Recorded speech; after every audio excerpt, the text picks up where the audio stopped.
Ever since the announcement that Kathleen Kennedy was going to be leaving Lucasfilm, and then obviously her coming out and saying that she wasn't going to leave Lucasfilm, a lot of YouTubers have been saying something that I think is rather odd, and that's this sort of retroactive forgiveness of Kathleen Kennedy, this idea that maybe everything that was going on at Lucasfilm wasn't entirely her decision. And this is something that I find very odd when people talk about this, because it's this idea that every single person within the company is at fault here, and that's simply not true. And the argument that they're making is that the CEO, or a president of a company in this case, makes only about 10 to 20% of the decisions. Well, duh. The problem is that it's a foundational 10 to 20% of the decisions. Steve Jobs, for instance, didn't engineer every single aspect of the iPhone, but he was the CEO of a company that had a massive amount of capital and had a whole lot of engineers working for it, where he was the captain of the ship, and he steered it in the direction of making a machine that could call people, go on the internet, and play your music all on the exact same device. And this was something that, even though it wasn't completely revolutionary in the idea that the technology didn't exist yet, but instead he created a device that was easy to do all three of these things in a way that changed the world.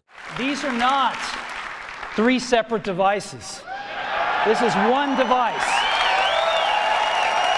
And we are calling it iPhone. That was the part that was revolutionary. The same thing can be said about George Lucas when he was directing the original Star Wars movies. He didn't actually make every single decision on everything that was going to be made. He didn't draw every picture. He didn't design every costume. He probably didn't even hire the majority of the people that were making these movies, but it was his story. It was his direction. It was everything that he put into it. And then he hired the right people around him to be able to make the decisions that were going to get this movie to the finish line. He still gets the credit for it.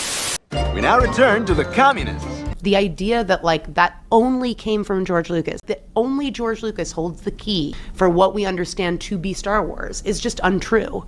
And I think the prequels are an excellent example of that. I mean, the idea that that everyone is sitting in there waiting for George Lucas and not for the person who's going to know to hire Ralph McQuarrie, that's the problem. That's the misogyny and the problem with the auteur myth, because they're not thinking this is the person that will hire the right people. They're just thinking, do you have all the answers? The idea that that person is replaceable and the writer-director is not is something I would challenge. I can't understand a word you said the whole time. And it definitely works in the negative. Kathleen Kennedy may have only made 10 to 20% of the decisions, but they were the foundational 10 to 20% of the decisions that have led Star Wars to where we are today. She chose to hire J.J. Abrams. She chose to take Lucasfilm and to disassociate it from the prequel trilogy. She chose not to make the sequel trilogy that she was supposedly working with George Lucas on before they ever even sold Lucasfilm to Disney. Kathy and I have been working on future Star Wars films. The main reason I brought Kathy on is, rather than quit, I wanted to have it move forward, but I needed somebody I trusted. So once Kathy came on board, we started working with writers and started working, got a plan for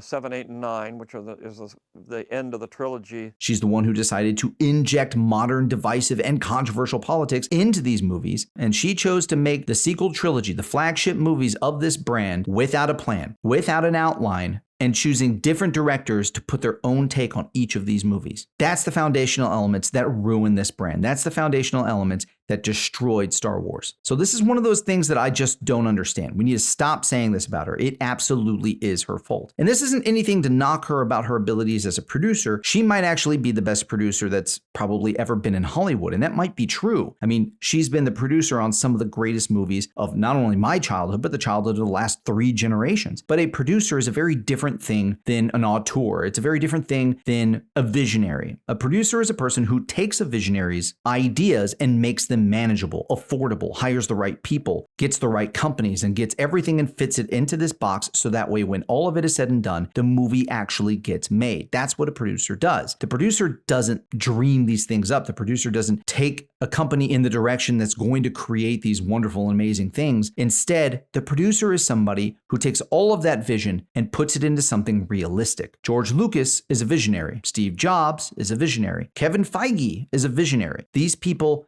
created something by using the talents of their producer, by using the talents of their directors, by using the talents of all the people that helped to make their movies and direct them in a way that was going to give something incredible to everybody. Kathleen Kennedy is a producer, and I think that is something that you can really see in these movies. I think it's something that you can really get, that you can really grasp whenever you see how Disney has made the movies that they've made. The bottom line, being able to get every single dollar squeezed out that they can, is the only thing that Disney seems to care about. And it's the only thing that Kathleen Kennedy seems to care about. There isn't any vision here. There isn't anything that says, look at this great thing that we're going to make, and it's going to be bold, and it's going to be wonderful, and it's going to be this long arching story that everybody's going to love, and it's going to be classic, and the story is the main purpose of this movie. There's none of that. The main purpose of all these movies is to make money and to send some kind of a political message, and that's what has been going on for the last 10 years. So I don't know whether or not Kathleen Kennedy is going to leave. I don't know whether or not she's going to stay. I don't know if we're going to have her until she dies. Who knows? But this weird idea that all of this hasn't been her fault, that crap has got to stop. Now, people can say what they want, but it just isn't true. She is the one that's at fault for all of this. She is the one that did all of this. And it was, even if it is only 10 to 20% of the decision making, nobody else is making those decisions. That's the foundational decisions, the things that lead us in the direction to get us to where we are today. But in the end, I don't think it even really matters whether or not she stays or she goes. Disney needs to do something with Star Wars that I just don't think that they're willing to do, which is they need to make every single thing in Star Wars, everything that isn't episodes 1 through 6, legends. That includes things like my beloved Clone Wars, my beloved Rebels, the first season of The Mandalorian, all of the great stuff that even Disney has made, even the stuff that was made before Disney took over, like the Clone Wars, all of it. It just needs to go into the world of legends. And even though a lot of people might be upset about that, the one thing that we always had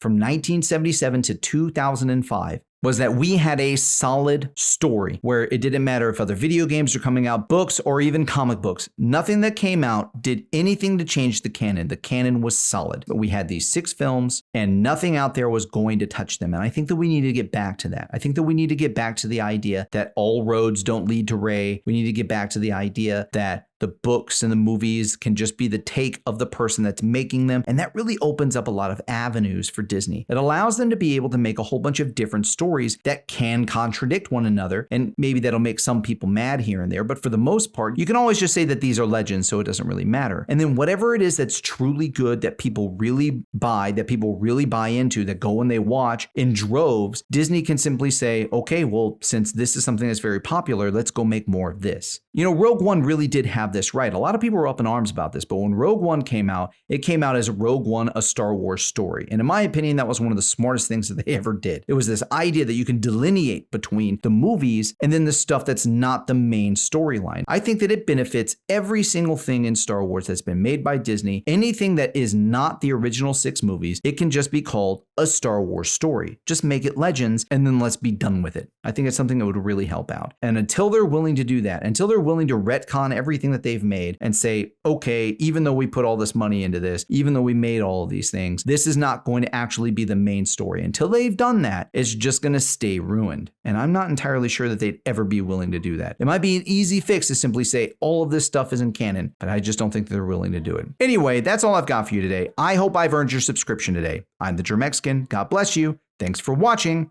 and I'll see you next time. Ultimately, Ewoks split Star Wars fandom into 2 camps, those born before and those born after May 25th, 1973. The Ewok line. Anyone born on this side of the Ewok line was at least 10 years old when Jedi came out, and thus too old for something so cloying and cute. Anyone born on this side loved the Ewoks because, why? They reminded you of... Our teddies? They reminded you of your teddies. Thank you, Gina. How do you know her name?